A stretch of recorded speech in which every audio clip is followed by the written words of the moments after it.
Selamat malam, kami dari kelompok Week 6. Hari ini kami akan tentang perbedaan negara Cina dan Jepang dari segi politik, ekonomi, dan pendidikan. Next. Pada zaman feodal Jepang, perekonomian masih berpusat pada pertanian dan perdagangan. Pada zaman ini, jika ingin menjadi tuan tanah atau daimyo yang berkuasa haruslah menghasilkan 10-20 kilo beras atau hasil panen lainnya. Next. Setelah berakhirnya zaman feodal, Jepang memasuki zaman Perang Dunia Kedua. Di sini perekonomian Jepang menurun besar-besaran, dikarenakan tingginya biaya perang yang dikeluarkan.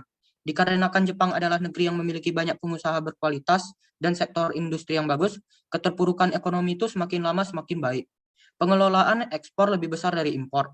Produktivitas masyarakat tinggi. Industri teknologi, pertanian, dan perikanan berkembang dari waktu ke waktu, membuat Jepang menjadi negeri nomor 3 dengan perekonomian terbaik. Next.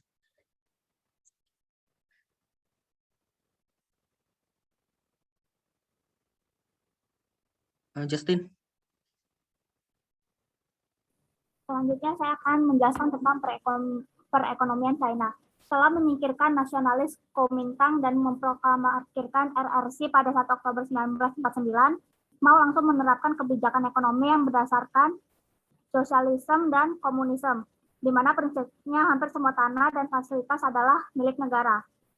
Pertama, program industrialisasi mengalihkan banyak sumber daya di sektor pertanian menuju industrialisasi. Baru kemudian sepenuhnya menjadi negara maju yang didukung pertanian yang kuat. Pada periode kedua, semua tanah disita untuk negara, untuk kemudian dibagikan secara merata pada petani penggarap. Untuk merealisasikannya, kader-kader PKC disebar di perdesaan untuk mendata pembagian tanah. Next.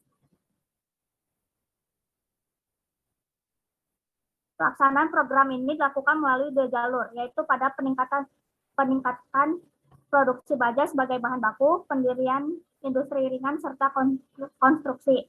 Pendekatan Great Leap yang tak tertandingi dirangkum oleh peningkatan pemanas baja teras kecil di setiap kota dan wilayah metropolitan, yang diharapkan dapat mempercepat interaksi industrialisasi. Proklamasi Great Leap yang tertandingi akibat model industrialisasi Soviet di Cina. Model Soviet yang menonjolkan perubahan model yang diperoleh dari penawaran barang-barang agraria menjadi peralatan besar. Tidak relevan di Cina mengingat fakta bahwa berbeda dengan asosiasi Soviet yang memiliki populasi yang padat dan tidak ada kelebihan pedesaan yang besar dengan yang mengumpulkan modal. Setelah diskusi luar biasa disimpulkan bahwa hortikultura dan industri dapat diciptakan secara bersamaan dengan mengubah kecenderungan fungsi individu dan bergantung pada pekerjaan alih-alih siklus mekanis yang berfokus pada mesin.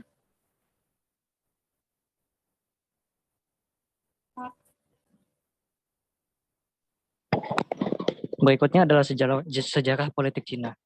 Gambar di sebelah kiri merupakan dinasti Qing atau Manchu yang berkuasa selama hampir 3 abad.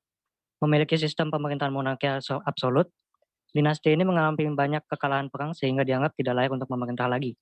Oleh sebab itu muncullah 2 orang dengan 2 ideologi yang berbeda, yaitu Sun Yat-sen dengan ideologi nasionalis dan Mao Zedong dengan ideologi komunis. Kedua kubu ini memperebutkan kekuasaan di Cina pasca jatuhnya dinasti Qing dan dimenangkan oleh Mao Zedong. Kubu nasionalis terdesak dan lari ke pulau yang sekarang menjadi Taiwan. Sedangkan Mao Zedong mendeklarasikan berdirinya Republik Rakyat Tiongkok yang dikenal sampai sekarang dengan menerapkan sistem pemerintahan Marxisme, Leninisme, Maoisme, Republik Rakyat Tiongkok. Mao Zedong berkuasa dari tahun 1943 sampai 1976.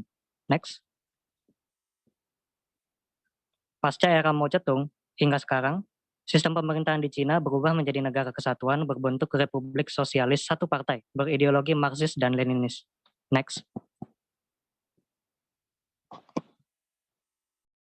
Baiklah, di sini saya akan menjelaskan tentang sejarah politik Jepang. Setelah berakhirnya kejayaan samurai, zaman Meiji, bentuk pemerintahan Jepang mulai dipertimbangkan kembali, termasuk di dalamnya membahas tentang sistem politik. Pada masa dahulu, sistem politik Jepang adalah sistem totalitarian dan sistem militerisme. Kemudian, Jepang kalah pada Perang Dunia Kedua dan menimbulkan kehancuran pada negaranya sendiri. Dengan begitu, Jepang wajib menyusun kembali konstitusi atau UUD, Undang-Undang Dasar, sebagai simbol demokrasi. Konstitusi Jepang, Undang-Undang Dasar berisi tentang hal-hal yang sifatnya meminimalisir adanya militerisme kembali. Hal tersebut termaktub dalam Undang-Undang Dasar Jepang yang berlaku tahun 1947. Isi dari Konstitusi Jepang sesuai pada 3 prinsip utamanya, yaitu penolakan perang, kedaulatan, dan juga hormat pada hak asasi manusia. Jepang juga menjalin pertemanan dengan negara-negara lain. Namun, dengan adanya konstitusi undang-undang dan kekalahan pada Perang Dunia Kedua mengharuskan Jepang untuk menganut sistem politik dan sistem pemerintahan yang dianut oleh negara pemenang perang saat itu. Pendidikan di negara Jepang. Sejarah pendidikan di negara Jepang. Pada zaman Edo, muncul sekolah yang diselenggarakan di kuil Buddha, yang disebut Terakoya, dan muncul ajaran Kokugaku. Selanjutnya itu, pada zaman Meiji didirikan beberapa universitas di Tokyo, dan pada zaman Showa terdapat aturan wajib belajar 6 tahun sebelum perang dan menjadi 9 tahun setelah perang. Lembaga pendidikan di Jepang terdiri dari sekolah dasar atau Shogako, sekolah menengah pertama Chugako, sekolah menengah ke atas Kotogako yang dibagi menjadi 3, yaitu full-time, part-time, dan koresponden, serta Daigaku atau pendidikan tinggi. Fakta mengenai pendidikan di Jepang, 3 tahun pertama fokus akan pengembangan karakter. Mereka akan membersihkan sekolah karena tidak terdapat petugas kebersihan. Mereka akan makan bersama guru dalam satu ruangan. Mereka akan belajar haiku atau puisi dan kaligrafi Jepang atau sodo. Mereka harus menggunakan seragam sekolah serta terdapat lokakarya. Pendidikan di negara Cina. Sejarah pendidikan di Cina dimulai dari dinasti Han dengan ajaran yang sejalan dengan etika dan filsafat yang melahirkan banyak sarjana. Birokrat menabat nama Li Lanqing berhasil memajukan pendidikan di Cina melalui reformasi. Beberapa inovasi juga dikembangkan di Cina, antara lain wajib belajar pendidikan dasar 9 tahun dan penghapusan buta huruf. Jenjang pendidikan di Cina terdiri dari Chichu Jiaoyu atau pendidikan dasar, Xiaoxu atau sekolah dasar, Chongdeng Jiaoyu atau pendidikan menengah yang dibagi menjadi tingkatan junior dan senior, Tetsu Jiaoyu atau pendidikan khusus untuk anak berketerbelakangan, dan Gaoteng Jiaoyu atau pendidikan tinggi. Fakta mengenai pendidikan di Cina, sebelum mulai belajar, murid akan melakukan pemanasan. Murid akan berkumpul untuk membersihkan sekolah. Siswa belajar lebih dari 8 jam sehari dan mereka akan mengerjakan tugas di sekolah hingga jam 8 sampai 10. Terdapat sesi belajar mandiri. Mereka juga memiliki jam tidur siang serta terdapat grafik ranking yang diupdate setiap harinya agar memotivasi murid agar semangat belajar dan kompetitif. Sekian dari kelompok kami, terima kasih.